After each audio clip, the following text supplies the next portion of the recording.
Vocês estão me escutando? Tá?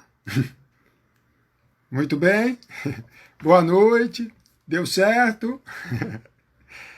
Então, vamos de novo. Né? Viu por que eu falei que eu tinha problema com isso daqui? Ótimo. Então, ó, eu vou retomar aqui. Eu fico muito nervoso vendo assim todo mundo fazendo pergunta e tal, então eu vou tentar fazer um resumão mais ou menos daquilo que eu pretendo discutir aqui, aí depois a gente entra para fazer o bate-papo, tudo bem? Porque senão eu vou ficar muito nervoso assim, com vocês assim perguntando e tal, e aí eu posso me perder um pouco aqui no meu roteirinho aqui, tá bom? Então, obrigado de novo. Eu já tinha agradecido antes, quando a gente tentou lá com o Israel. E agradeço de novo aqui, né, o pessoal do PET pelo convite, o professor Fábio também, que é o coordenador do PET Filosofia aqui da Federal do Piauí. E aí depois, então, a gente vai tentando aqui ver como é que fica. E na hora das perguntas, aí se dá para a gente resolver essa questão, né? Muito bom. Então, voltando, né, eu disse que eu gostaria de começar pensando um pouco nessas duas palavras, na palavra relação e na palavra virtual, né? Uma vez que a nossa conversa aqui, ela teria imediatamente, né, a ver com essa coisa que nós chamamos de relacionamento virtual, de relação virtual. E aí eu fui, né, buscar etimologicamente, quer dizer, na origem dessas palavras, o que é que elas significavam e como é que nós as estamos ressignificando agora, né? Então, se nós partirmos da primeira, que é a palavra relação, né, de onde vai se originar depois relacionamento, né, que é no relacionamento nesse sentido mais assim pessoal, né, intersubjetivo assim, que é mais para a época da modernidade, né, do século XVI, XVII, que ela vai começar a dar para nós essa concepção. Mas se nós voltarmos lá, né, a palavra relatio, né, que é do latim, né, de onde vai se originar a nossa, né, ela tem a ver com o ato de relatar, né, tanto que relatus, né, é o particípio deste verbo, né, relatar, daquilo que eu narro, daquilo que eu conto, né, daquilo que eu trago de volta, né, então em alguma medida também a relação ela tem a ver com memória, né, com registro, com recordação, né? Se eu tenho memória, se eu tenho registro, recordação, isso tudo implica que em algum momento eu tive uma vivência, né, e esta vivência se transforma para mim em algo significativo, né, positivamente ou negativamente, não sei, mas assim, em algo que me impacta, algo que mexe comigo e que eu vou querer dividir com as pessoas, né? Então eu vou fazer um relato desta questão, né, desse evento aí. Por extensão, se eu faço um relato disto daí, eu precisaria ter para quem relatar. Então, mesmo que eu não pense imediatamente a palavra relação lá atrás, né, como uma troca intersubjetiva, assim, só mais, vamos dizer, mais superficial, mais imediata, né, mas que traria para mim esses elementos todos de uma vivência, de algo importante, né, que eu acho que precisaria ser mantido, que precisaria ser explicado, que precisaria ser narrado, né, eu tenho, né, como uma necessidade também desses elementos, né, de poder compará-los com outras questões, né, com outros problemas, com outras vivências e até com as vivências desses que seriam esses outros aí que estão recebendo o meu relato, né?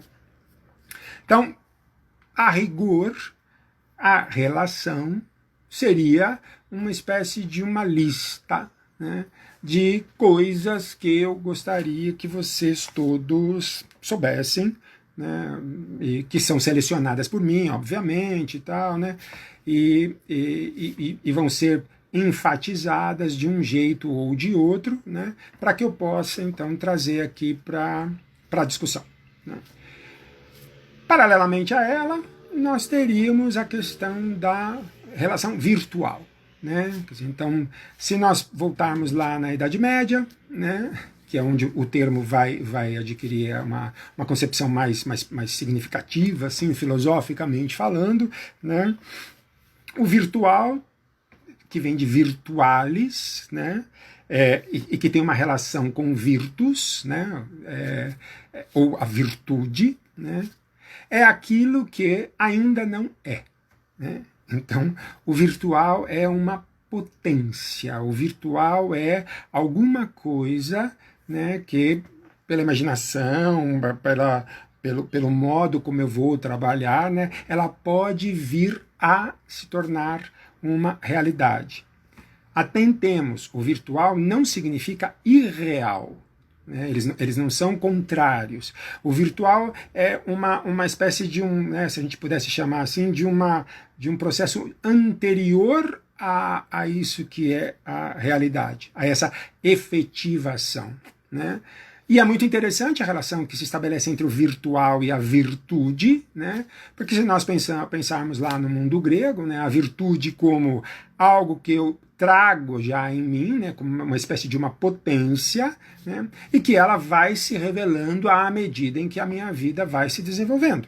Então, eu vou sendo exposto aos fatos do dia a dia, eu vou aprendendo como é que eu lido com as nossas questões, as questões da comunidade, né? Valores, significações, relações afetivas mais próximas ou mais distantes, relações familiares, e depois a minha inserção política, né? No conjunto mais amplo da sociedade, assim, fora do meu núcleo primitivo, né? Mas sempre como uma possibilidade de atualizar algo que eu já traía, que já estaria em mim. Né? Quer dizer, então, são muito próximas essas duas palavras, e elas têm muito a ver também né, como origem também, com a palavra vis, por exemplo, né, que é força. Né? Que tem uma proximidade também com vir, né, que é o homem no sentido do homem, do macho, né, do varão. Né? Então a gente percebe assim que tem todo uma. Eu estou trazendo aqui 4 palavras que são de uma mesma família, né, e que reforçam para nós a ideia de algo que ainda não é, algo que pode vir a ser. Né? E aí, né, poderíamos até fazer um exercício assim, bem superficial, aristotélico, né?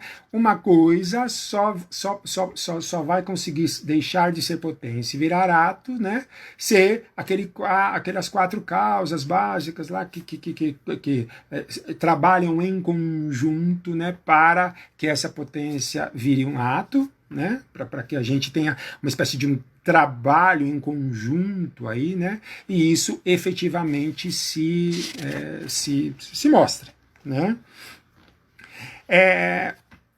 A virtualidade ou o virtual, né, com a ideia de inexistente fisicamente, né, ela é bem mais recente para nós. Ela surge na década de 1950, né, mais precisamente 1959. Né? E então, a partir dali, a gente vai começar a pensar a virtualidade como uma espécie de uma não-realidade, né? Assim, grosseiramente falando, né?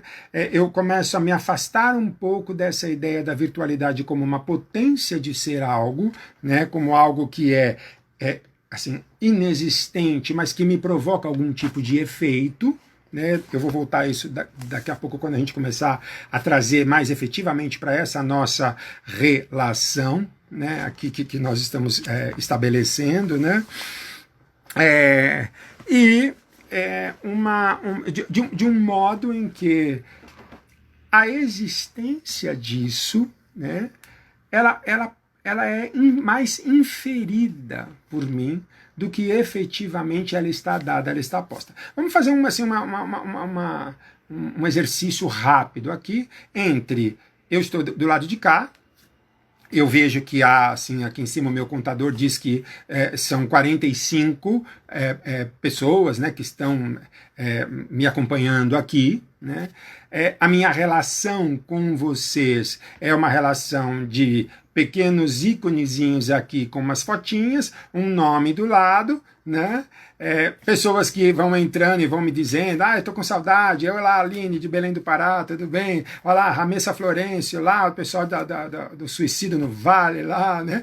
Quer dizer, então, eu poderia, eu sou capaz de olhar para vocês, interagir aqui com vocês a partir desses nomes, né? Porque nós temos, essas pessoas que eu estou vendo aqui, que estão entrando aqui, que eu conheço, né? Porque nós temos um conhecimento prévio uns dos outros. Não é? Então, este tipo de vínculo, mesmo que eu não esteja vendo nenhum de vocês aqui, né, eu pressuponho que há, né, uma presença, vocês todos estão nas suas casas, espero, né, aí cada um no seu cantinho, protegido, né, mas que, assim, não existe, não há entre nós uma proximidade física. E mais, isso daqui depois pode acabar ficando gravado, né? E pessoas vão rever isso daqui num outro momento, né? De uma outra forma, concordando comigo ou não, me conhecendo ou não,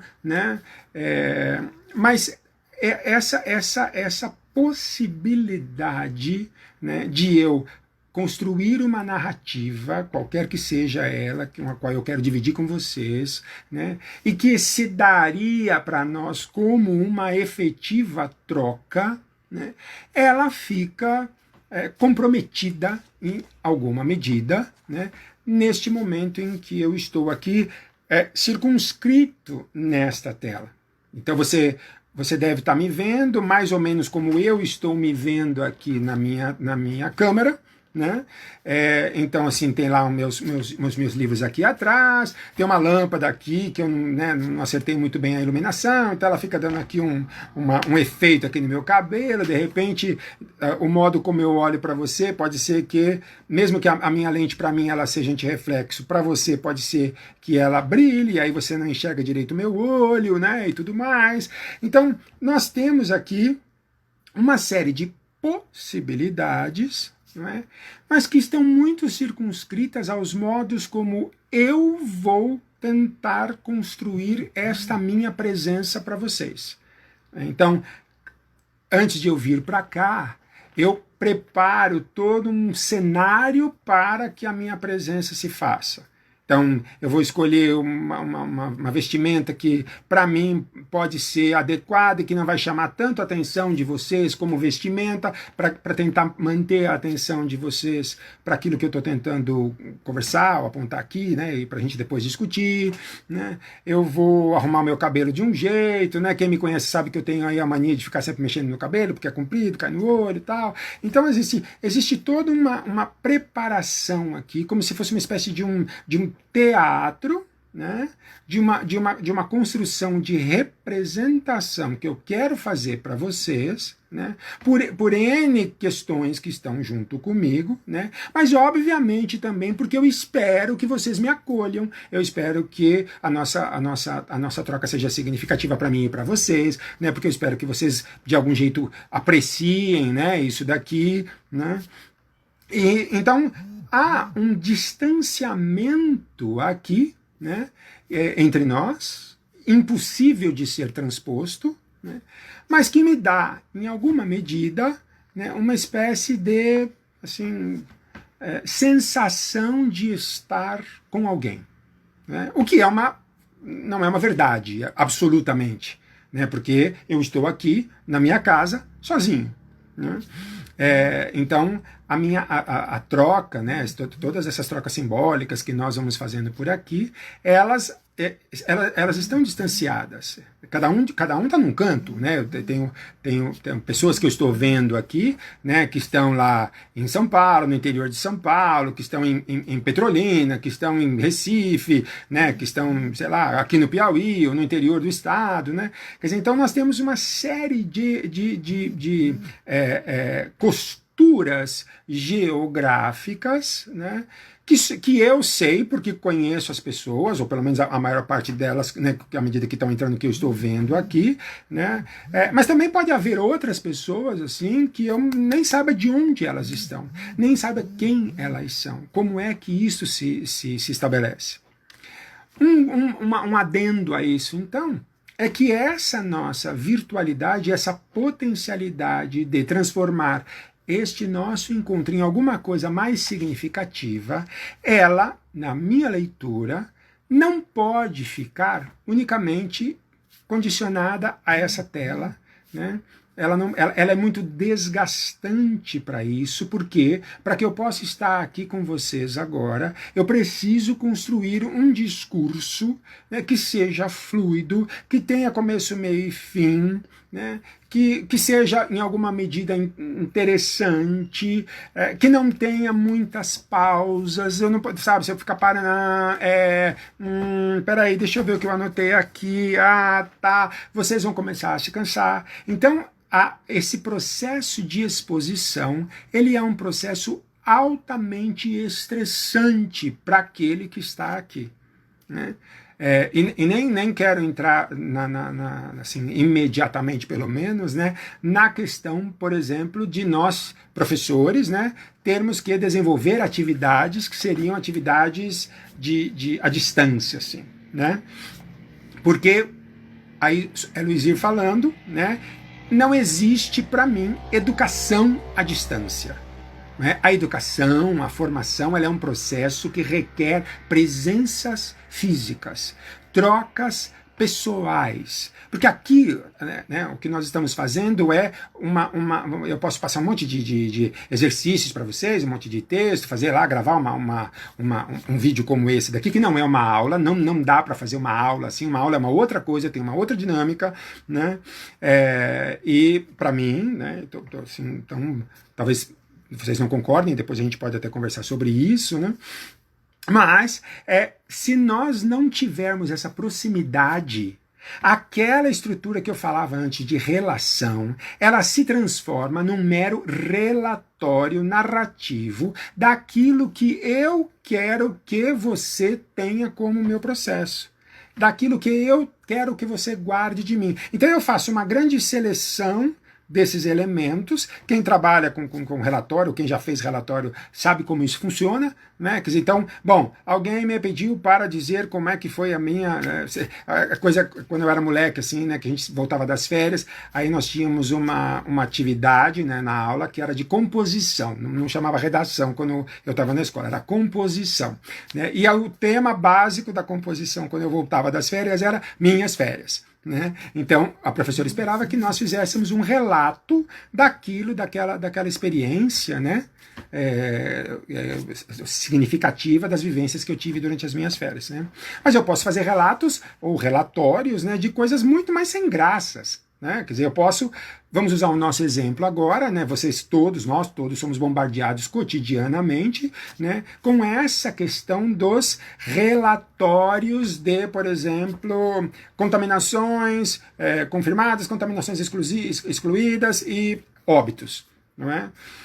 Então eu olho aquilo ali, né, vejo um monte de estatísticas, né, e aparentemente, né, assim, elas não significam muita coisa para mim, né, porque elas são apenas números. Então eu vou precisar de alguém junto ali comigo me explicando, olha, qual é o impacto desses números, de onde é que esses números são, mas nada vai substituir o fato de eu, dentro desse relatório, eu começar a ter nomes, eu começar a ter rostos, eu começar a ter histórias, não é? Histórias de vida, pessoas que me foram importantes ou que foram importantes socialmente, como nós tivemos essa semana aí algumas, né, que infelizmente partiram por N razões, né? Então é este processo, né, que acaba ficando assim, anestesiado nesta estrutura da relação, do relacionamento virtual.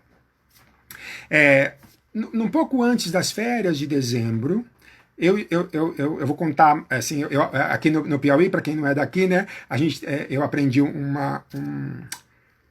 ditado popular assim que eu acho muito interessante, né? Que é: o nome é que faz o fuxico. Então, se eu não disser o nome, eu posso contar a história e a gente não vai ter aí a fofoca, não é?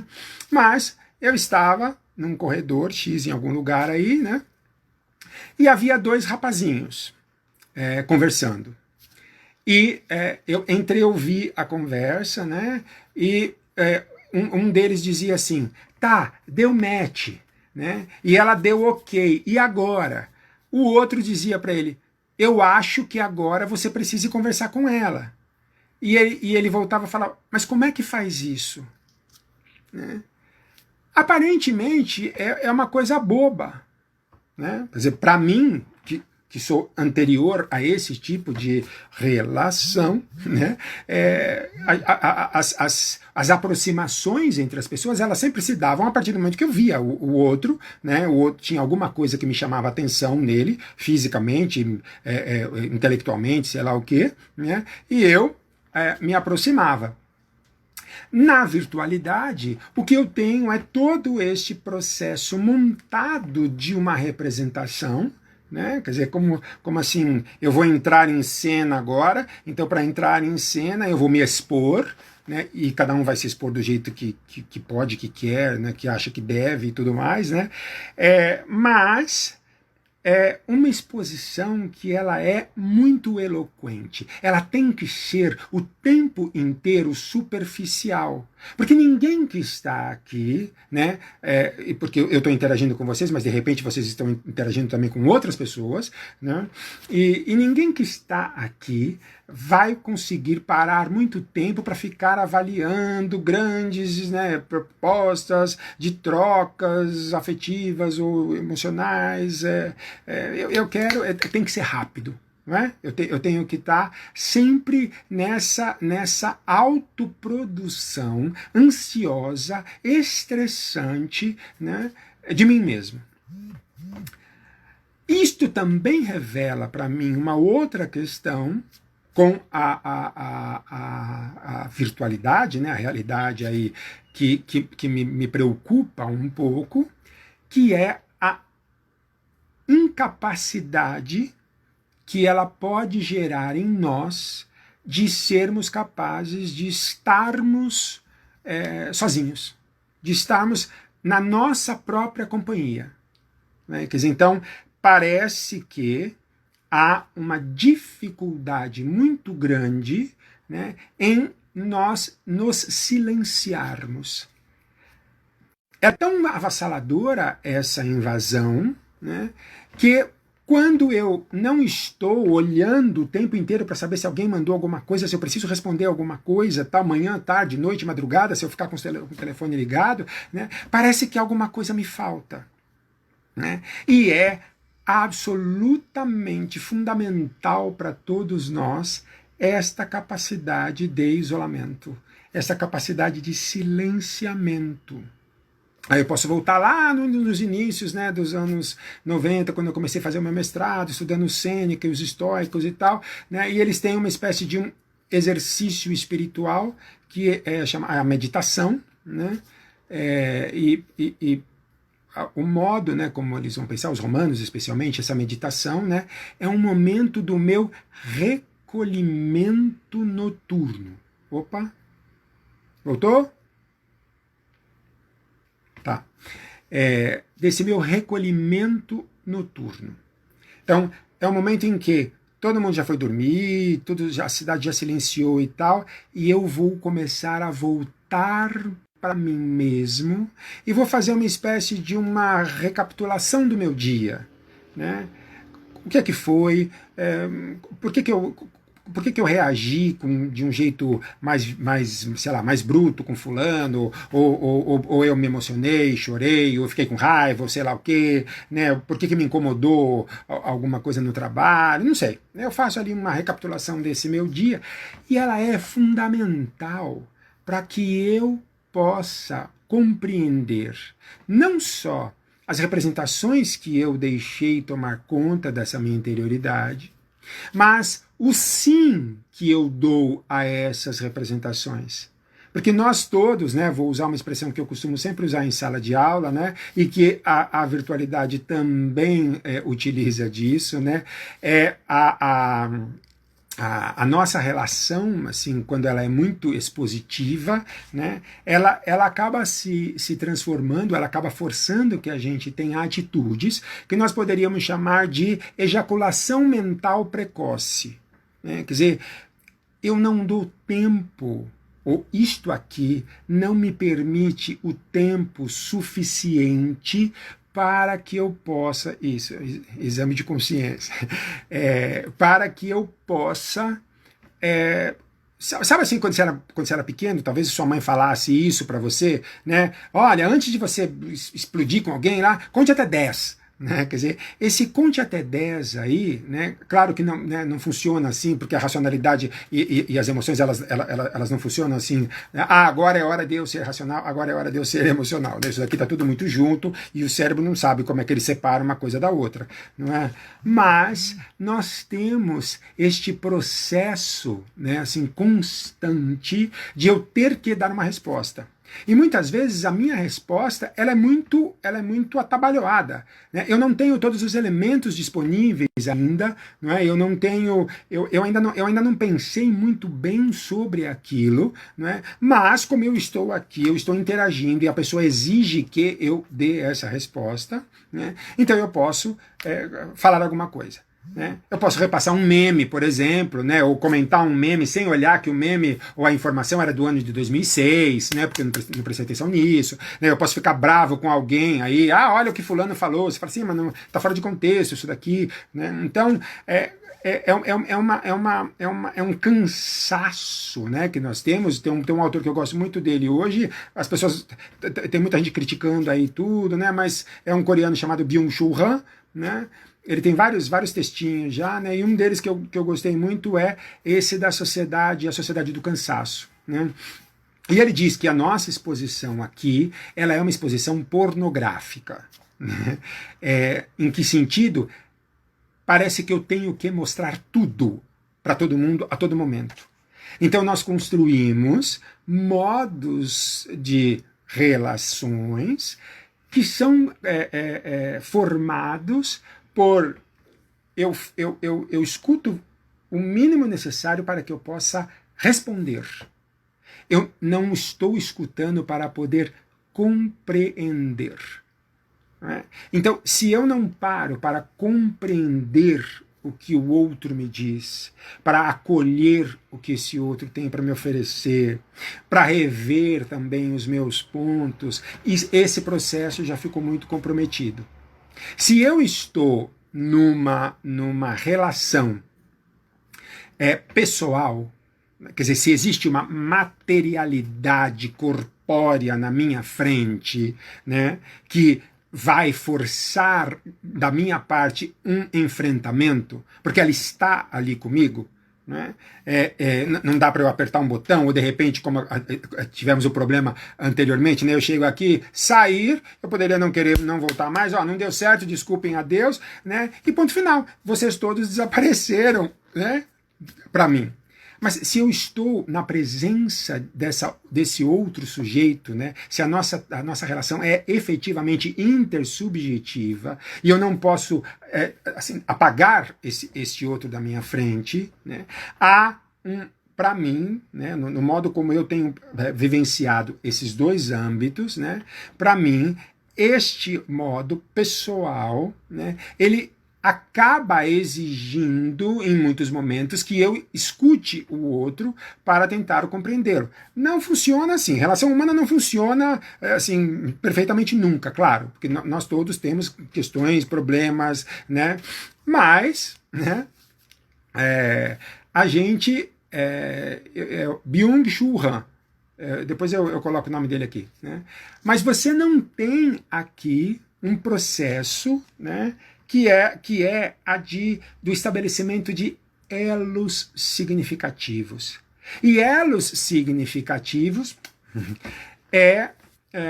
não é uma coisa que a gente construa virtualmente. Eu li em algum estudo aí sobre a virtualidade há um tempo atrás, né, que nenhum ser humano é capaz de dar conta de mais de 100 pessoas, incluindo aí familiares, né, marido, mulher, irmão, tal, não sei o quê, e alguns amigos e tal. Então, parece que é meio que um número mágico, assim. Se passar de 100, o que nós temos? Nós temos meramente um álbum de figurinhas.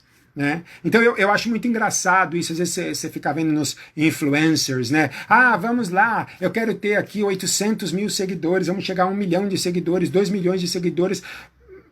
Como assim seguidor? Um seguidor, me assusta um pouco essa coisa de seguir, né, alguém. Eu não quero seguir ninguém, eu não quero ser seguido, eu quero compartilhar, eu quero trocar, eu quero significar essas experiências. Né? E para que isso possa ter algum sentido também para mim, né, aí volto lá ao que eu dizia antes sobre a questão da solidão, né, e eu gostaria que a gente voltasse a recuperar essas duas palavras em português que olham para mim como né, só que com cargas, vamos dizer, afetivas, emocionais, diferenciadas. A solidão e a solitude. Não é? Quer dizer, a solidão, ela sempre tem um peso. É como se eu olhasse e dissesse, puxa, dói estar comigo, né? Eu preciso ter outras pessoas aqui do lado, porque senão eu não dou conta. E a solitude, ela fala, puxa, é bom estar comigo. Mesmo que esse estar comigo seja triste, mesmo que esse estar comigo seja alguma coisa não assim esfuziante, porque nenhum de nós consegue ser esfuziante, né, assim, o tempo inteiro. Isso é muito cansativo, isso demanda muito da nossa subjetividade, né? E fica falso, não é? Então não existe nada mais assim, para mim, né, assim, assustador, né, do que você de repente entrar, né, numa storyline aqui, né, de alguém assim, e de você ver o excesso de elementos de exposição, né, que a pessoa se faz. Então é quase como se tudo aquilo que ela faz precisasse ter a aprovação dos outros para que ela mesma aceitasse que aquilo que ela está fazendo é positivo, é legal, é bom e que a faz feliz. Não é? Quer dizer, então, os modos como as fotos, né, são expostas, né? Até o café da manhã, assim, né? Eu vou botar uma foto aqui do meu cuscuz com ovo. Tá, o que isso vai mudar? Por que eu preciso chegar a esses níveis? Não é? Então, é um deslizamento, né, constante desse relacionamento.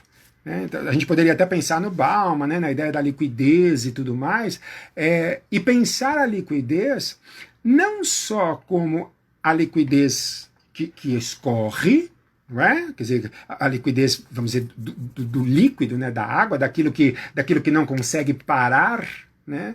Mas também a liquidez no sentido econômico. Né? Quer dizer, grosseiramente, se eu precisar, eu tenho como resgatar aquilo. Né? Então, é uma liquidez no sentido fluido, mas no sentido de imediatez também. Né? Quer dizer, a hora que eu chego a você, eu espero que você absolutamente me devolva aquilo que eu queria. Entende? E aí, isso daí, né, fica muito comprometido para nós, porque nós entramos num fluxo de elos que são elos superficiais. E elos superficiais não duram. Na verdade, eu nem sei se elo, né, seria um termo adequado. Né? Porque se há uma espécie de ligação, essa ligação precisa ser verticalizada. Né? Essa relação ela precisa ser cuidada. Né? É uma outra palavra que eu gosto muito. Né? E essa globalização, né, vou pegar aqui a frase da Liliane, né, dessa globalização, né, do comportamento, né, que exige de mim estar 100% 100% do tempo disponível. Me perdoem, mas eu não quero estar 100% do tempo disponível, porque senão não sobra tempo para mim, não é? Quer dizer, então, você às vezes, a pessoa te manda uma pergunta, WhatsApp, sei lá o quê, eu já recebi muita reclamação, assim, né, de que eu acabo demorando às vezes para responder, e que eu tirei aquele negocinho de avisar se os azuizinhos lá, né, no WhatsApp para saber se eu recebi ou não. Espera, há uma hierarquia de prioridades. Então, obviamente que se eu vou em algum momento olhar para o meu celular, no momento em que isso me é importante ou conveniente. Agora eu estou trabalhando, né? Então, durante o dia, eu vou filtrar ali para saber o que é que me chega de trabalho que demanda uma resposta minha e o que é que pode esperar. Porque às vezes não há o que fazer, não é? Entende? Então, essa exposição mesmo, Liliane, né? Quer dizer, eu preciso o tempo inteiro que você me olhe, criar para mim, né, na minha cabeça, assim, vejam como minha vida é linda, maravilhosa, tal. Aí, mas eu não quero muito ver a sua, porque de repente a sua é melhor do que a minha, né? Como diz a Maria Homem lá em vários vídeos dela, né? O problema é que parece que o outro sempre goza mais do que eu, não é?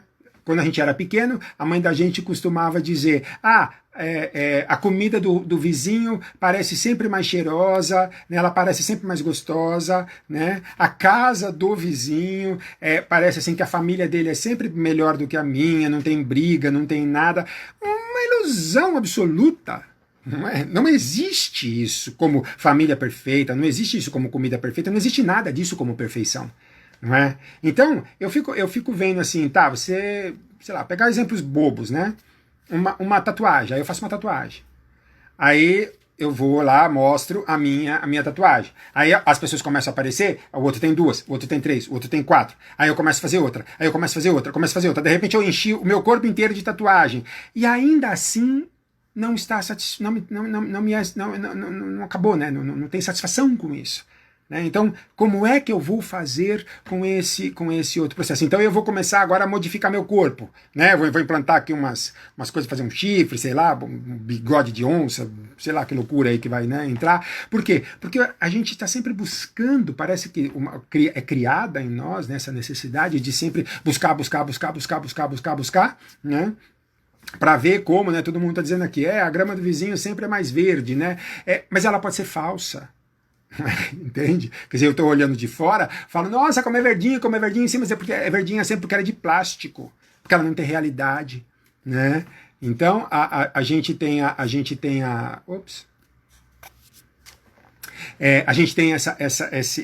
esse processo, né? Eu estava um tempo atrás aí vendo, né, uma nova síndrome que se desenvolveu, né, aqui na internet, né, que chama FOMO, é uma sigla inglesa, né, F de faca, né, FOMO, que é Fear of Missing Out, né? Para nós seria assim, o medo de estar perdendo alguma coisa, o medo de não estar 100% atualizado. Como assim, atualizado de quê? O que tanto nós precisamos saber? Quanto maior a quantidade de informações que eu tenho, entre aspas, essa informação, né, de dados, muito mais reduzida a minha capacidade de significar isso daí. Porque o meu cérebro fica com tantos inputs, não é? Quer dizer, ficam com tantas coisas ficam entrando assim, maluca, né, que eu não sei nem mais a que eu devo dar atenção. Então, é como se nós fôssemos um Flaner, só que não baudelairiano, né, ou benjaminiano. Né? É o Flaner que lá para ele, né, quer dizer, esse flaner, ele tá olhando, ele tá andando pelos lugares, ele tá abrindo portas, ele está vendo janelas nessa realidade, mas significando, né, compreendendo, né, percebendo como é que as coisas se dão, né? E nós não. Nós ficamos o flaner que não liga a nada. É o flaner hiper ansioso. Então, quando eu começo a ampliar a capacidade que você tem de escolha, quando você começa a ampliar a capacidade. Veja, por exemplo, eu vou usar uma coisinha que aconteceu agora, anteontem comigo, né? Domingo, Dia das Mães. A minha mãezinha está lá em São Paulo, trancada dentro de casa, né, junto com meu irmão. E aí nós perguntamos lá o que ela queria, e ela disse lá o presente que ela gostaria. E eu fui, né, comprar virtualmente.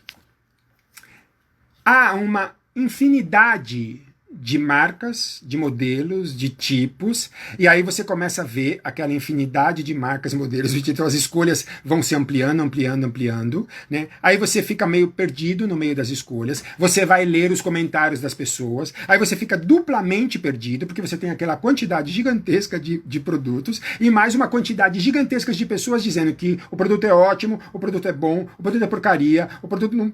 Então, como é que eu posso decidir? Como é que eu posso escolher? Então, quando você tem menos escolhas, né, quando o meu leque é menor, a minha capacidade de discernimento ela fica um pouco mais, né, ou pode ficar, né, um pouco mais adequada do que quando eu tenho um excesso disso. E hoje, é claro, nós vivemos nessa sociedade líquida da fluidez e da imediatez, não é? Então é claro que os algoritmos vão fazer isso comigo. Qualquer clique que você dê em alguma informação, vocês sabem que daqui a pouco vocês vão ser bombardeados com coisas semelhantes àquela, não é? Aí você fica clicando, clicando, vem outro, vem outro, vem outro, vem outro, vem outro, vem outro. A mesma coisa acontece nas relações interpessoais. Não é? Então, eu me lembro quando começaram assim, as primeiras salas de bate-papo, né, lá nos anos 90, né, na UOL e não sei o quê, e como formas de você conseguir meio que delimitar a tribo, né, da qual você faz parte, ali o grupo, né, social que te interessa conhecer melhor ou se aproximar, ou ter mais pessoas, né? Então você ia lá dentro dos seus interesses ali, na amizade, namoro, sexo, conversa, sei lá o quê, né? E você entrava nessas salas, batia papos ali e tentava sair da sala, né, para encontrar essas pessoas, porque, né, assim, é uma grande masturbação isso daqui, né, óbvio, e não que uma relação a dois não possa ser, mas ali existe esse outro, então existe todo um encenamento ali, né, existe toda outros elementos. Lembra que eu falava anteriormente sobre a materialidade e a imaterialidade dos corpos, não é? Quer dizer, aqui você não me vê, você está me vendo enquadrado, você não sabe como é que eu sou, né? Você não sabe, você não conhece meu cheiro, você não conhece, né? Você vê que eu mexo bastante com as mãos, você não sabe como é que eu estou vestido da cintura para baixo, não é? Porque você está me vendo só aqui em cima, tudo bonitinho, né? Você não sabe como é que eu durmo, você não sabe quantas vezes eu tomo banho por dia, se eu tomo banho, né? Quer dizer, então tem uma série de coisas que aqui elas apagam. E se não tem, né, essa proximidade, se não tem o tal do feromônio, você sabe que não vai funcionar. Então, quando a gente tinha lá aquela coisa das salas de bate-papo, e hoje com os aplicativos, não me parece que varie muito, não é? Já volto já aí para você, para ver se a gente consegue pensar nisso, tá? Da virtualidade. Perdi aqui. Nessa assim, necessidade, né, deste outro, o que acabava acontecendo você marcava, às vezes, 3 encontros. Né, dava assim uma média de 2 horas entre um e outro, e aí você está com um aqui, e no momento... Ei, bem-vindo, boa noite, obrigado, querido. Mas assim, aquela pessoa, ela não está, assim, eu não estou nem prestando muita atenção a ela, porque a minha estrutura de expectativa já tem mais 2 encontros adiante. Então eu não olho mais para esse ou essa que está comigo, mas eu já fico pensando, será que o próximo vai ser melhor? Vai ser mais bonito, mais interessante, mais rico, sei lá, mais gostoso, gostosa, sei lá, né? Ou não. Aí eu vou para o segundo, porque esse primeiro aqui também começou a ter o mesmo tipo, às vezes, de relação que eu. Ele também já tem uns outros crushes ali para ele visitar, né? Bom, eu sei que ao final da noite, às vezes você passava, né, por 3 pessoas, né? Para ver se rolava alguma coisa com alguém, então aquela coisa muito, muito casual, muito, muito, muito pontual, né? Ou às vezes você voltava para sua casa frustrado, porque nada tinha dado certo, e você começava a questionar se de repente não deveria ter prestado atenção ao primeiro ou primeira, né? Que parece que aquele era mais legal. E aí já foi, não é? A fila andou, você já dançou, porque ele já te bloqueou, porque já arrumou uma outra coisa e tal, né? Quer dizer, então a gente acaba criando umas estruturas de impossibilidades, né? Afetivas, emocionais e tal, né? Que para mim a virtualidade nega, de modo absoluto. Para uma pessoa como eu, né, vocês que estão por aqui, a maior parte de vocês me conhece, né, sabe que eu sou muito sinestésico, assim, eu preciso de contato, eu entro na universidade, é um sofrimento absoluto para mim o confinamento, né, porque eu entro lá, né, o corredor que tem da entrada até a minha sala ali no CCHL, eu vou levar 10 minutos para entrar, porque eu vou abraçando todo mundo, eu quero conversar com todo mundo, eu mexo no cabelo de um, eu quero saber como é que foi o dia, como é que foi tal, é uma coisa assim para mim muito significativa. Eu não faço isso porque eu quero ser candidato a vereador na cidade, né? Mas é meu, assim, eu gosto desta troca, né? Eu gosto de estar junto, eu gosto de conversar com as pessoas, não é? Eu sou muito ligado a cheiros, eu sou muito ligado a modos, eu sou muito ligado a sons, a palavras, né? Então, isso daqui, para mim, né, é muito empobrecedor neste sentido. Agora, óbvio, né, nós estamos agora já condicionados a esse processo, é um processo irreversível, né, não dá para acho que de repente agora a gente falar, acabou, rede social, vamos voltar a viver e tal. A questão não é essa. Né? A questão é, nós sabemos como é que nós poderíamos fazer para que isto aqui fosse um complemento às nossas vidas e não se transformasse no modo absoluto como essas vidas têm se constituído. E não só no momento que nós estamos agora da pandemia, não é? Mas até anteriormente a ele. Nós sabemos como isto vem se construindo, né? de tempos já. Então, as relações ficam superficiais, as relações ficam soltas, as relações não se aprofundam muito, né, ou nada, né? As trocas também não se estabelecem como poderiam, né, porque todo mundo está sempre muito ansioso. Né? Quer dizer, eu estive uma vez, saí com umas pessoas, eu sempre conto essa história, e se eu saio com você, o meu celular, por exemplo, fica em casa.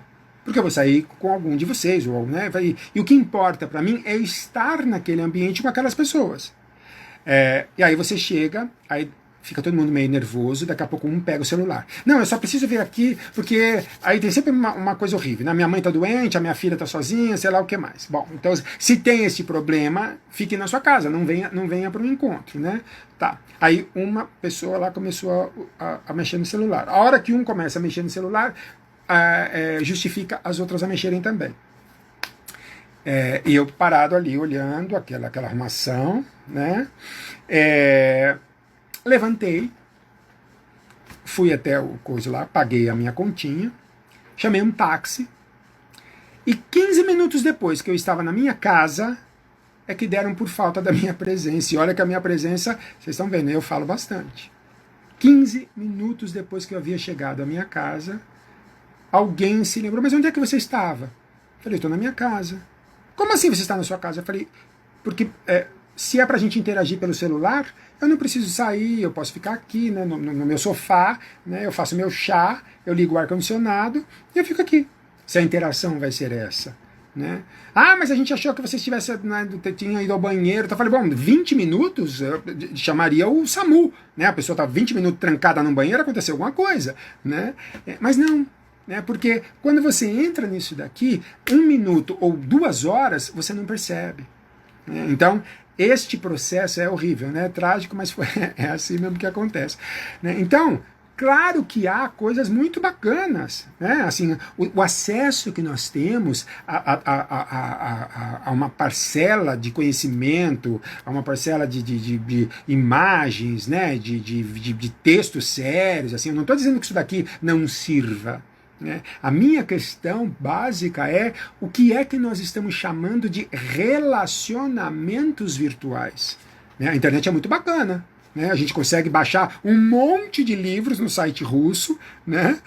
A gente consegue andar hoje pelos museus do mundo, né? Assim, não substitui, de modo absoluto, não substitui, mas se nós não podemos, né? Se é muito caro, é muito longe, não sei o quê, é uma alternativa muito interessante. Não é? Então você acaba tendo complementos que são bons, não é? E de repente também, né, você faz um contato aqui ou ali e você acaba conhecendo, né, alguma pessoa dentro daquilo que ela se mostra e tal, que pode, né, vir a ser alguma coisa para você. Mas no geral, esses elos que estão aqui, eles vão ficando como, né, como uma espécie de, como usaram aqui agora, né, um apoio emergencial, porque nós já nos conhecemos anteriormente. Porque nós já temos histórias de vida mais longas, mais curtas e tudo mais, né? Porque nós já significamos esses laços e aí eles são trazidos para cá. Então ela pode encurtar a saudade que eu tenho da minha mãe, do meu irmão, que estão lá em São Paulo, né, ou de muitos de vocês aqui que estão longe, que eu não vejo mais, mas porque eu conheço vocês. Né, porque a gente já estabeleceu algum tipo de aproximação, né, e esta aproximação é que para mim é o que precisaria ser resgatada. Né? Então é uma ferramenta útil, sem dúvida nenhuma, não é? Mas nós precisaríamos entender, bem-vindo, como é que estes vínculos, e a minha preocupação são os vínculos, esses elos, né, que nós talvez tentamos aqui estabelecer. Oi, Francesco, como vai? Tá vendo? Né? Só ele vai entender por que eu o chamo assim, né? Porque a gente tem uma história com isso daí, com a brincadeira, com tudo. É isto que eu acho que é importante. Né? E eu acho que isso é que nós corremos o risco de perder. Né? Mais ainda agora, né? Tem muita gente que me pergunta: mas como vai ser depois do fim da pandemia? Eu falo, não sei, eu sou da filosofia, eu não sou da profecia, né? Então eu não sei como vai ser o fim da pandemia, quando isso daqui, mas do modo como a coisa veio se estabelecendo, eu não acredito numa transformação da subjetividade humana a nível global. Adoraria ser assim mais otimista, mas não sou. Né? Eu não consigo fazer isto. Né? Talvez modificações pontuais, né? Para aqueles que estão passando por toda essa vivência e transformando isso numa experiência de vida e de mundo que seja significativa. Né? Então eu mesmo, né, assim, gosto muito de diferenciar uma vivência de uma experiência. Né? Então, porque para mim a experiência ela é a vivência que eu significo, ela é a vivência que eu carrego de emoção, de compreensão, de sentimento, né, não sei o que lá. E eu acho sim que, né, em alguma medida, né, o modo como nós estamos construindo isto agora, pode ser que daqui a muito pouco tempo a gente tenha que voltar a explicar para as crianças como é que é uma relação com o outro. Aquela socialização secundária, né, quando você entra na escolinha ali, que você vai ter que aprender a dividir, que não, sua mãe não está mais ali, que todo mundo é igual e tudo mais, né, e que nós estamos perdendo. Lembra lá no início que eu falei da conversa lá dos garotos que eu entrei e ouvi, né? Eu não quis ficar ali meio que muito mais tempo para ver se o rapazinho se aproximou ou não da menina. A menina estava próxima, né? E eu percebi que sim, havia uma troca de olhares ali, mas ele não tinha coragem de ir para ela. E o amigo dele também não sabia como dar esse incentivo, como dar essa coragem, porque talvez o amigo também não soubesse, não é? Quer dizer, então, como é que nós vamos efetivamente agora, a partir disso, e de todos os horrores a que nós somos expostos, não é? Quer dizer, tem um processo aí muito doloroso de coisas que nós somos obrigados a ouvir cotidianamente, né? Por mais que você assim, né, não dê muita atenção, mas sempre alguém vai mandar para você alguma coisa, né? Alguma Regina Duarte tendo piti ontem, assim, né? Como se não bastasse tudo que a gente já tinha visto, né? Então, o que é isso? Quer dizer, quem são esses? Quais de nós estão sendo capazes de assimilar tudo isso que está acontecendo, significar isso interiormente e nos aproximarmos a posteriori para que a gente veja, deu ruim aqui ou ali, e eu acho que a gente precisaria modificar esses modos, não é? Modificar, porque a transformação ela é muito mais ampla. Nós somos seres históricos, então não tem muito aí como a gente, né, assim, esperar que haja, né, um processo histórico mundial, mas, não é? Exatamente, né? Um modo como, não é? Quer dizer, como nós estamos sendo inseridos aqui, e um modo como nós poderíamos pontualmente, fazendo diferente, para que ao longo do tempo isso pudesse significar alguma coisa mais lá na frente, né? Não sei quando, né? Nenhum de nós sabe efetivamente, né? E eu acho que a gente precisaria pensar mais, né? Sentir mais, né? E gritar menos, né? Porque assim, todos nós já sabemos quem nos governa, todos nós já sabemos quem está perto disso daí, né? Todos nós já sabemos de algum jeito que se você apoia isso que está acontecendo aí, você não faz parte do meu grupo ou do nosso grupo aqui. Não é? Pelo que eu estou vendo aqui, as pessoas que estão aparecendo, né? Nós não compactuamos com isso. Né? Nós não somos pessoas que acham que a violência é o que resolve, né? Nós não somos pessoas que vão aí marcar uma festa, uma churrascada aí para batemos 10 mil mortos, que maravilha, não é? Nós não somos pessoas que idolatram a tortura, que idolatram ditadura, militarismo, né? Que querem volta de AI-5, né? Porque nem sabem o que foi isso e tudo mais. Quer dizer, então eu acredito que como nós, muitos outros haja, centenas, milhares, talvez milhões, não é?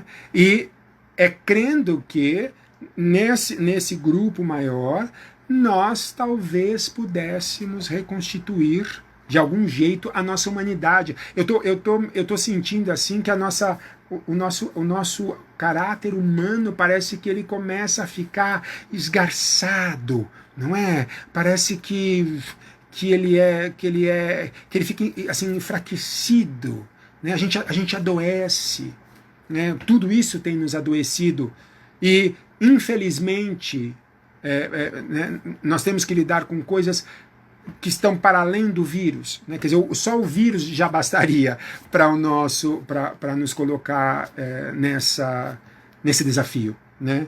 E às vezes eu acordo, né, como se a gente não saísse do pesadelo, e olha, tá dizendo aqui que eu tenho 25 segundos restantes. Como é que é isso aqui, gente? Eu acho que vai desligar. O que eu faço? Eu abro de novo? Bom, eu acho que eu já falei um monte de coisa aqui. Eu acho que de repente a gente pode. Vocês podem ir falando alguma coisa e eu vou conversando. A gente vai interagindo aqui. Eu tento responder aí alguma coisa, né? Que bom que vocês estão voltando. Obrigado, obrigado.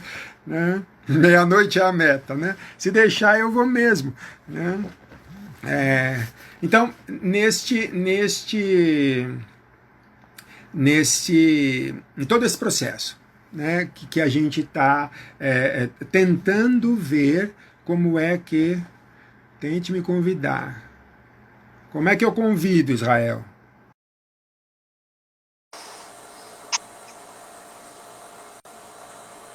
Olá, professor, tudo bom? Finalmente de volta. Aprendendo tudo junto, aprendendo tudo junto. Exato, exato. Acho que agora deu certo. O senhor prefere continuar a explicação ou que eu faça as perguntas que eu selecionei? Como você preferir. Eu acho que, né, assim, eu vou mais, mas eu acho que se você tem umas perguntas aí, de repente a gente Eu acho pode... que eu acho que eu consigo relacionar alguma pergunta ou outra e o senhor pode ir fazendo a explicação exatamente com o que o senhor estava partindo de base, pode ser? Tá bom, tá bom. Tá certo.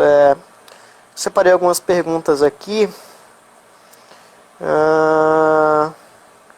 Certo, eu vou fazer uma pergunta que é pessoal minha, que é uma dúvida que eu estou tendo. Eu estava lendo O Saber dos Antigos, do Giovanni Reale, e ele fala sobre os mares do niilismo na contemporaneidade. E vendo os jovens de hoje, eu percebo que eles sempre relatam bastante na própria internet o quanto eles se sentem vazios. Eu queria saber se as relações superficiais da internet contribuem para esse vazio que os jovens de hoje sentem na sua relação ou na sua própria vida. Então, Israel, eu acho que, para mim, essa angústia que vai se criando nesse esvaziamento, ela tem muito a ver com a nossa necessidade de reaprender ou aprender a diferenciar, como eu dizia antes, a solidão e a solitude. A solitude, ela é uma construção subjetiva muito importante, mas assim, não tem um passo a passo, né? Quer dizer, como é que eu aprendo a viver comigo mesmo? Eu preciso silenciar a exterioridade durante um tempo, né? E eu acho que o que imediatamente está nos faltando é a capacidade de silenciar todos esses ruídos da exterioridade, né? Porque eles são tão... Voltou? Voltou, agora voltou. Então, eu crio nessa relação, né, uma relação doentia, né? Porque como eu estou querendo, né, só o reforço do outro, né? É uma coisa meio narcísica isso aqui, né? Sim.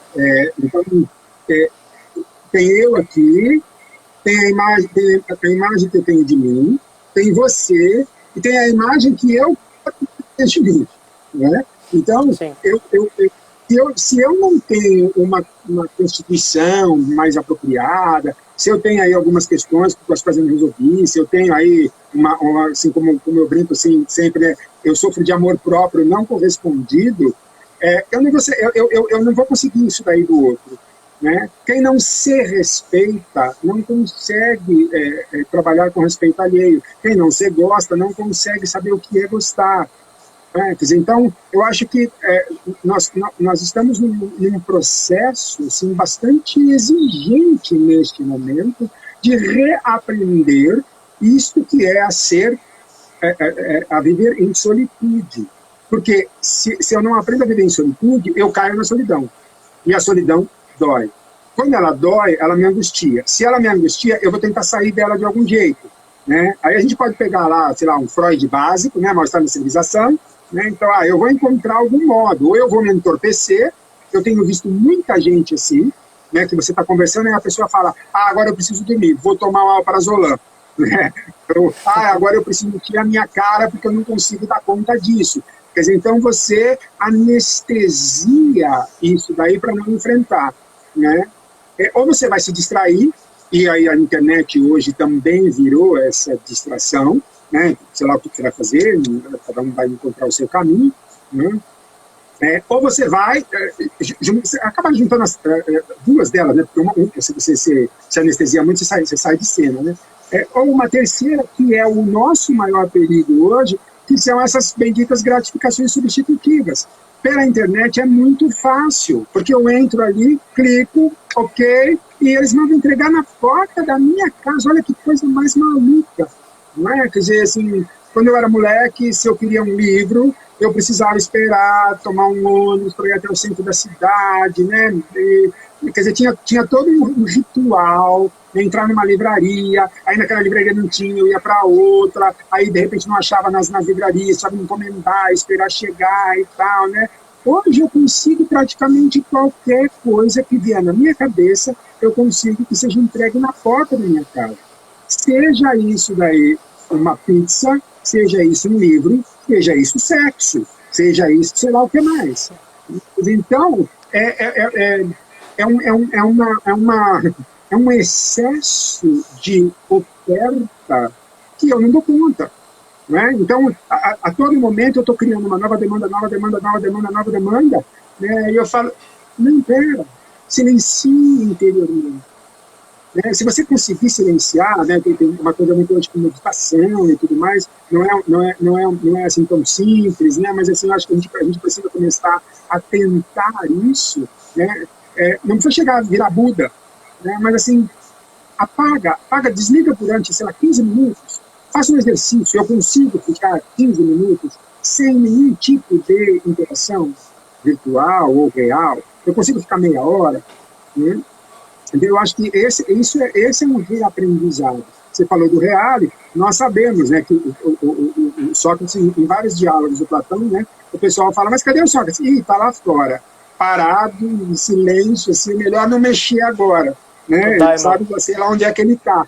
Ele está com ele mesmo.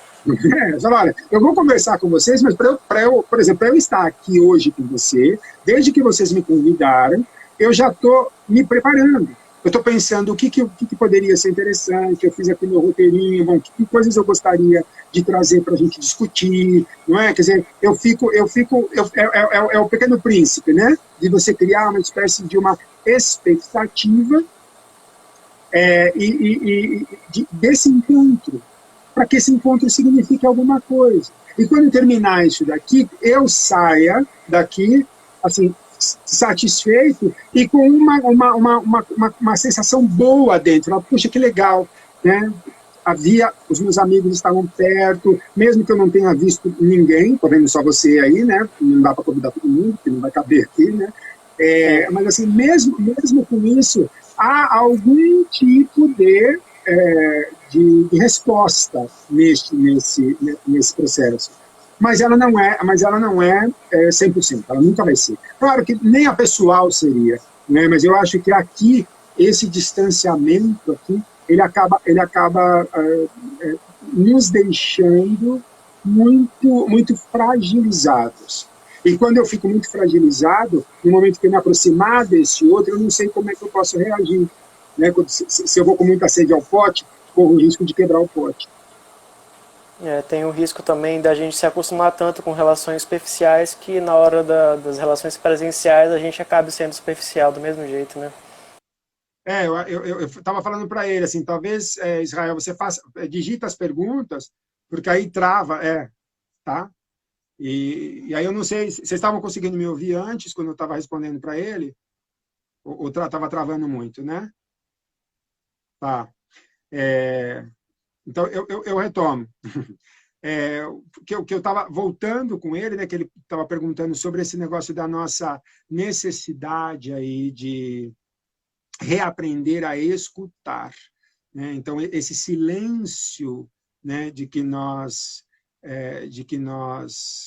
podemos acolher o outro.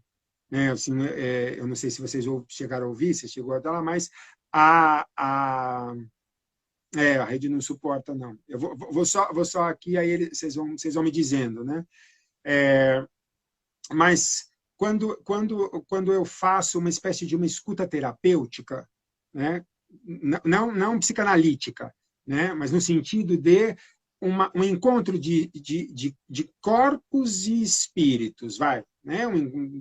Chame você espírito do que você quiser, né? É, mas assim, se eu estou com você ou com vocês, né? A gente, obrigado, Tati, a gente se ouvir para tentar se compreender, se ouvir para tentar ver qual é esse ponto ou os pontos que este outro está me trazendo. Se ouvir e se fazer também ouvir, no sentido de mostrar aquilo que nos dói. Porque, como assim, né, no geral na internet, o que nós temos são polarizações, né? Então, ou a pessoa chega com raiva, ela tem muita raiva, né? Ou ela ama, então ela ama tudo, é gratidão, gratiluz, gratiluz não sei o quê. Quer dizer, tudo é muito potencializado, né? E eu acho que nós, assim, eu gosto daquela coisa do ser humano, assim, vamos dizer, assim, mais mediano, sem muitos picos e muitos vales, né? Porque senão fica uma coisa assim meio quase que bipolar, né? Numa hora eu adoro, numa hora eu odeio, numa hora eu quero, não quero, uma coisa muito binária, né? Essa coisa binária aí horrível, né? Sim, pode ser. Como é que nós criamos, então, essas novas formas? Eu quero crer, né, que para a gente fugir da questão das relações de simulacros, né, a gente fugir dessas relações que são falsas relações, né, eu preciso do enfrentamento com o outro. Né? Não que isso seja uma garantia absoluta de que a coisa vai funcionar, né? Mas eu acho que quando, né, como eu dizia lá atrás, quando nós estamos face a face, olho no olho, né, que não dá para eu apertar o botão e você sumir da minha vida, né? Então eu vou ter que equacionar isso com você, e estamos pensando aqui em pessoas, vamos dizer, que palavra que eu vou usar aqui, razoáveis, não é? Né, não estou pensando nos limítrofes, porque tem o violento, né, que o que tem que valer é a postura dele. Então ele vai chegar para você, você começa a conversar, aí se você disser alguma coisa com a qual ele não concorda, ele vem para cima de você e enfia a mão. Né? Então não estou considerando esses casos, que eu achava que eram muito pontos fora da curva, e parece que não são assim tão fora da curva. Né? Me assustou um pouco, né? Eu vinha falar disso com vocês, e obrigado, Jas, de ler que mundialmente nós tivemos um aumento assim bastante significativo em feminicídio, violência contra a mulher, violência dentro de casa, violência sexual contra a criança, né? Quer dizer, então, tá certo, né? Eu confino a essas pessoas, e essas pessoas perderam a noção do que é estar numa família, né? Nem vou entrar no mérito aqui se família é uma coisa que funciona, que não funciona, nada, mas vamos dizer que, né, você tem lá seu pai, sua mãe, ou você é casado, tem seus filhos e tal, quer dizer, você tem um núcleo de pessoas ali que convivem.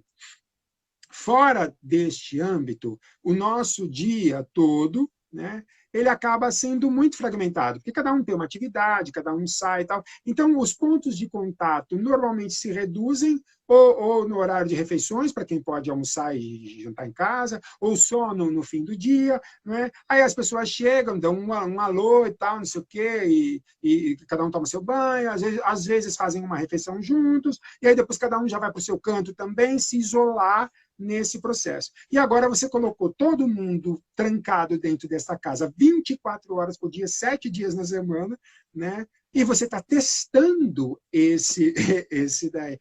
Nária, nem vou comentar lá, uma usada, né? Às vezes a gente tem vontade. Assim, o meu pai dizia, né, quando a gente era pequeno, meu irmão era muito levado, meu irmão do meio, né? Não sei se o meu irmão caçula está de volta aqui, mas o do meio era muito levado. E meu pai, às vezes, ele batia aqui assim, né, que ele falava que ia dar um tapa no pé do ouvido para ver se desentupia, e o meu irmão escutava que não era para fazer. Né? Quer dizer, lógico, né, violência absolutamente não, sou contrário a ela, né? Mas nós agora estamos todos juntos de novo. Olha que excelente oportunidade para nós resgatarmos o que é conviver. Não é? Porque conviver não é assim morar sob o mesmo teto. Conviver é compartilhar afetos, emoções, raivas, não é? Dissensões. Isso faz parte do amadurecimento humano. Né? Então, agora, né, quem tem a chance aí, né, de repente, de estar em família, pode resgatar isso daí, começar a reaprender como é que se faz isso, ouvir esse outro, né? Claro que ninguém está mais aguentando, sabe por quê? Porque nós estamos numa estrutura de confinamento imposta. Ela é imposta e ela é ameaçadora. Ela é imposta, né, porque né, nós precisamos, aqueles de nós que podem, claro, né, nos prevenir, porque o inimigo não só o que a gente enxerga, mas o inimigo perigoso aí, né, é aquele que a gente não enxerga, né? E também nós não criamos um espaço em que essas subjetividades pudessem se ressignificar. Né? Ó, vocês estão vendo aqui atrás de mim aí, né, o que eu brinco são os meus filhinhos, né? Os meus livros e tal. Há muito que você pode desenvolver e fazer, né? É, estando sozinho em casa. Né? Agora, se a sua relação não consegue aguentar uma pressão como essa que nós estamos sofrendo, isto não é de agora, isso já vem de muito tempo. Então, agora caíram só as últimas gotas no balde que já estava pela boca. Então, eu acho que o processo todo, né, como vocês estão falando aqui, da empatia, né, a Pri já tinha mencionado também a questão da tolerância e intolerância, né, eu tendo a tentar recuperar não a questão só da tolerância ou intolerância, mas do reconhecimento desta outra humanidade que está na minha frente. Entende? Então, quando eu nego a essa outra pessoa a sua humanidade, eu me imponho a ela como se a minha voz, a minha vontade, a minha compreensão fosse a única. Né? Bem típico da sociedade patriarcal. Né? Não só né, dentro disso, mas assim, dessa que nós vivemos.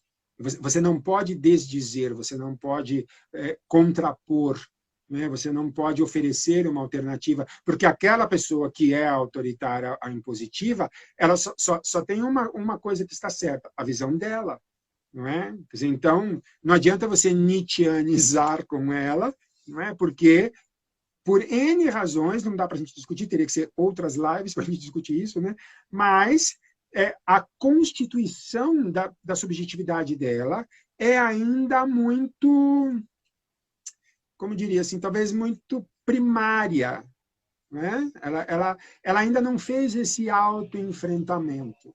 Porque quando a gente se autoenfrenta, né, a dor né, do autoenfrentamento e a alegria do autoenfrentamento, já nos ensinou Caetano Veloso, não é?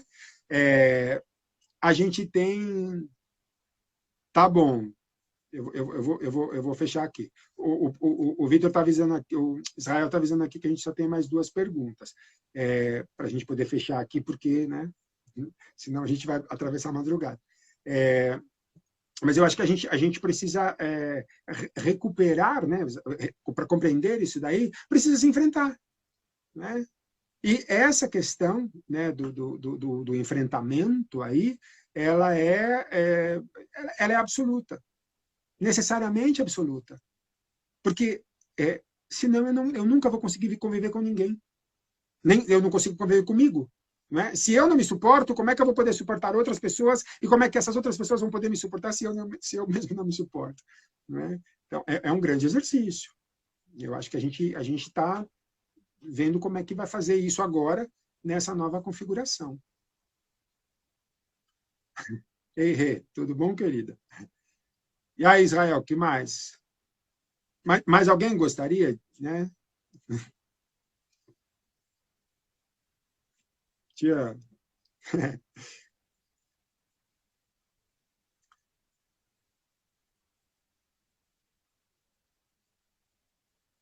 É, então, Fábio, eu acho que, né, se nós pensarmos nas trocas, que seriam as trocas, vamos dizer, intelectuais, né, do aprofundamento desse pensar intelectualmente falando, né, no tempo em que eu tenho para.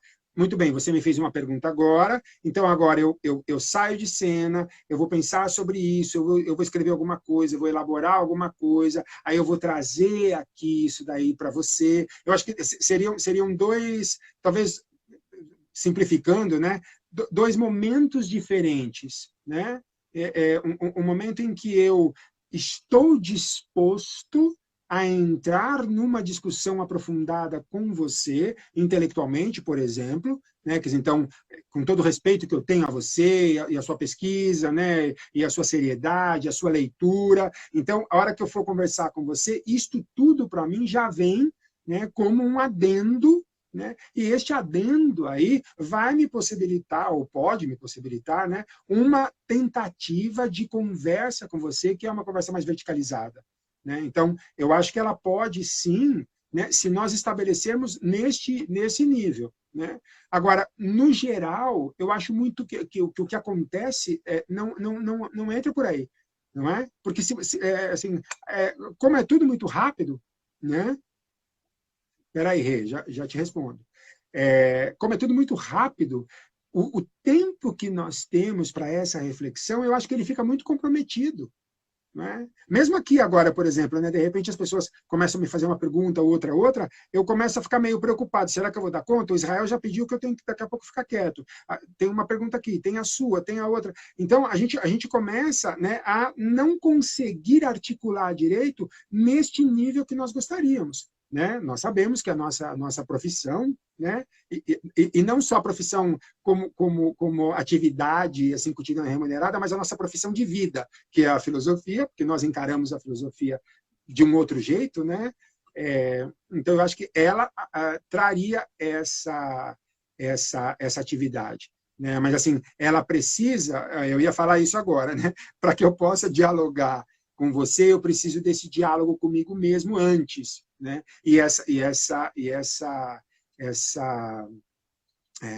Essa rapidez aqui, eu acho que ela prejudica um pouco essa questão.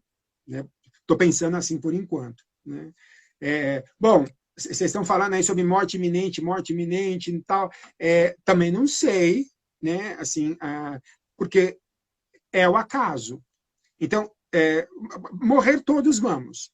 Né? Em algum momento, não sabemos quando, mas morrer todos vamos. Né? Heideggerianamente, nós sabemos disso. Somos o ser que está em relação com a morte. Né? Nós vamos deixar de ser em algum momento.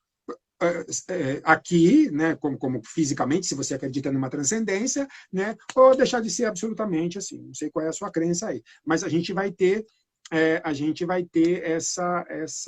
esse limite aí. Né? Então, eu acho que o que está nos deixando ansiosos, assim, não sei se eu chamaria como medo da morte, mas o medo do acaso.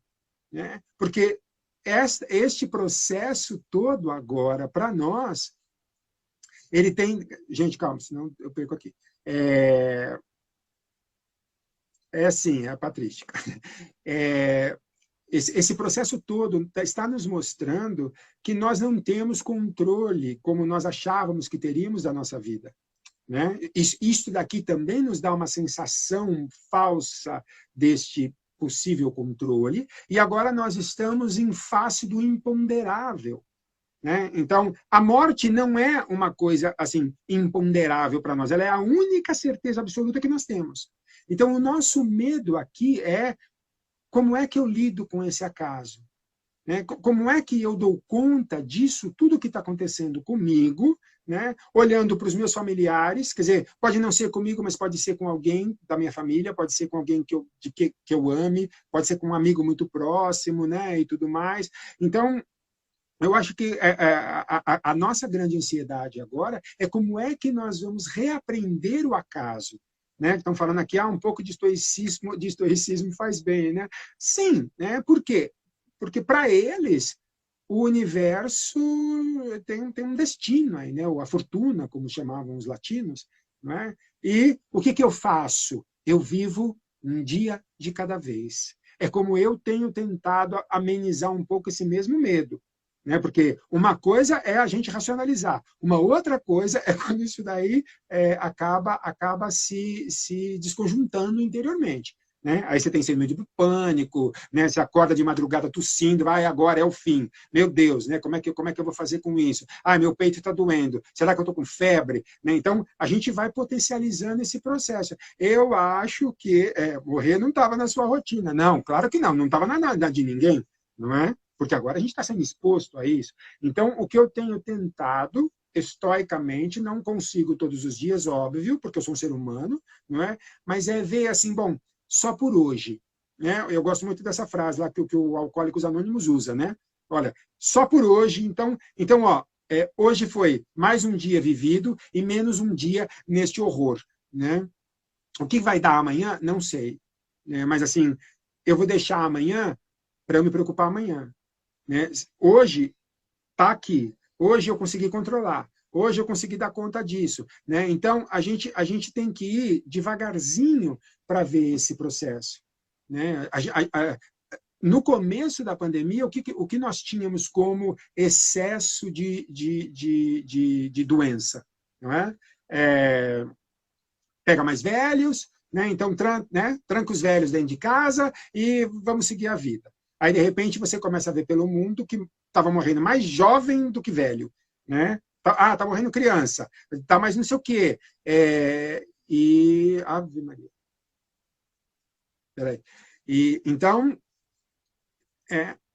escapou até desse primeiro controle. Não é? Então, a gente tem que ver, tá, hoje está bem? Tá, eu fiz tudo o que é possível para me prevenir? Fiz. Né? Bom, e agora? E agora é imponderável. Porque eu não sei. Né? Eu posso, de repente, ser contaminado e ir no supermercado. Eu boto a minha máscara, faço tudo, não sei o quê, e chega lá, eu esqueço e pego uma embalagem que alguém tocou tal. Se eu entrar nessa daí, aí eu vou ter que virar o John Travolta, que vocês nem devem saber, né? Os mais jovens, assim, procurem na internet depois. O primeiro filme do John Travolta era o Menino da Bolha de Plástico, né? Porque ele nasce com uma incapacidade absoluta de autodefesa. Né? Então ele vivia dentro de uma bolha de plástico, dentro da casa dele, ele vai para a escola com uma roupa que parecia uma roupa de astronauta, tal. Até o momento em que, né, spoiler, mas tudo bem, depois você vê o filme, que vale a pena, assim, né, naquele contexto, em que ele chega e fala, viver assim eu não quero. E aí ele abre a bolha e sai com uma menininha lá para andar pelos bosques e tal, e fala, me deixe viver então, né, nesse momento aqui, para eu aproveitar esse processo. É o carpe diem, né? É o viver esse momento assim, um dia após o outro, um dia após o outro, um dia após o outro, fala, bom, hoje foi, né? Hoje foi. Né? E amanhã? Amanhã não sei. Né? A gente vai ver. Os embalos são lindos, né, Rê? Mas, né, neste momento, eu acho que está mais para o garoto da bolha de plástico, todos nós, né? E aí, então, como é o nome do filme? Eu acho que era o menino da bolha de plástico, o garoto da bolha de plástico. É muito antigo, acho que lá dos anos 70, né? E umas doses de angústia fazem bem? Não, angústia é a única coisa que nos faz crescer. Sem angústia é a vida sem exame. E uma vida que não é examinada é uma vida que não vale a pena ser vivida. Já dizia o Sócrates para a gente lá na Apologia, não é mesmo? O menino da bolha de plástico, deve ser isso aí. Né? E eu também lavo, eu faço toda essa neurose, a gente está todo muito, muito assim, apertado, né? Mas eu acredito que juntos, né, nos cuidando pessoalmente e entre nós, eu acho que a gente vai conseguir, a gente vai passar por essa, e eu espero que tudo isso signifique alguma coisa para todos nós. Né? Essa é a frase. Porque os estoicos dizem para mim, o passado não existe, é memória. O futuro não existe, é expectativa. O que eu tenho? O presente, como dádiva. Então vamos aproveitar por ele. Não é uma coisa superficial, não é aquela coisa assim, deixa a vida me levar, assim, meio Zeca Pagodinho, não. Né? Existe um processo aqui, eles são muito racionais, né, da gente tentar meio que rever o grande desafio, eu acho que é a gente aprender a rever as nossas representações, os pesos que nós damos às coisas. Eu acho que hoje a gente vai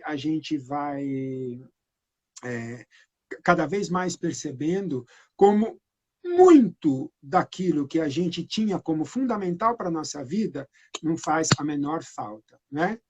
Meu armário está cheio de camisas que eu comprei novas, assim, que eu né, ia trazer umas camisas diferentes, porque aqui, né, para quem mora no Piauí sabe, é um calor do diabo, né? Então não tem como você usar a mesma roupa, às vezes nem de manhã e de tarde, você tem que voltar para casa, tomar um banho, está tudo suado, grudado, então você gasta muita roupa lavando. Né? Então eu tinha trazido um monte de camisas novas para usar, né?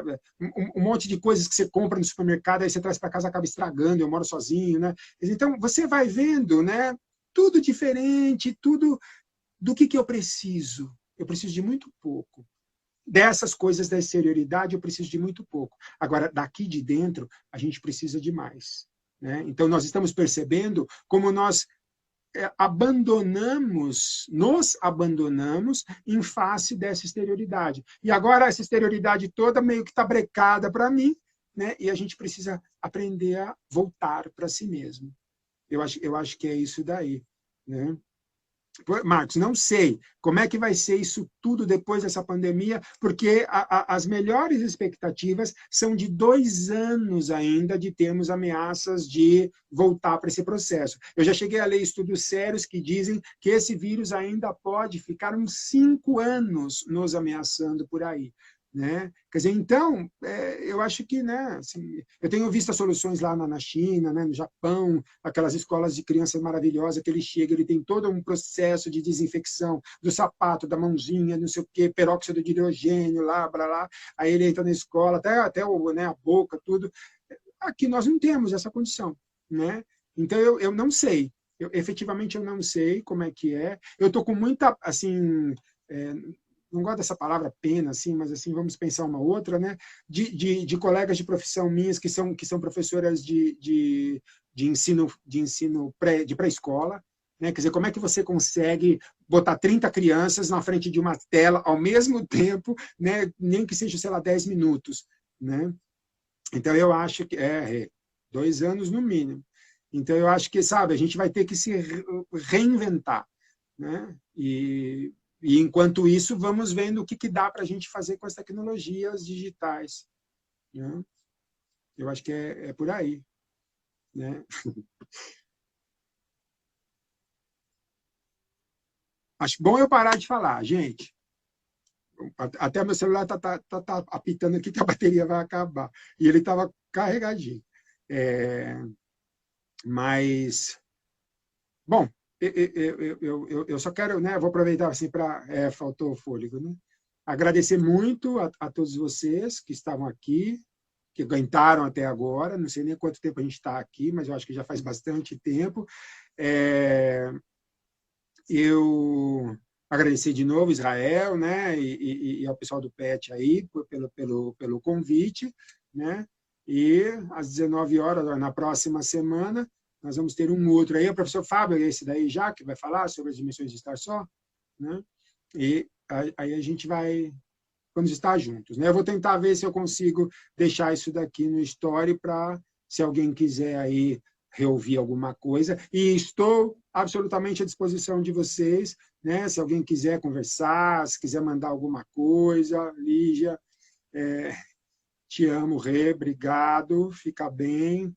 Jazz, vamos nos cuidar, abraço para todo mundo, muito obrigado pela atenção, muito obrigado pela presença, e estou por aqui, tá bom? Nos vemos logo. Vou pensar em outra. Ei, Vomar, tudo bom, querido? Obrigado, amo vocês todos. Nara, obrigado. Pri, Tatá, obrigado. E chegou só agora, já estou indo, você vai pegar só meu tchau. Professor Fábio, no próximo café, dia 22 de maio, às 19. Lígia, coraçãozinho. Marcelo, obrigado. Dona Cora, Pri, Uiara, não nos vemos mais. Vai para Terezinha, que vai fazer o quê aqui, mulher? Fica quieta aí, trancada. Obrigado eu, gente. Eu vou ver aqui como é que eu faço para que ela fique salva, e aí vocês têm acesso, tá bom? Beijo. Até a próxima. Muito obrigado.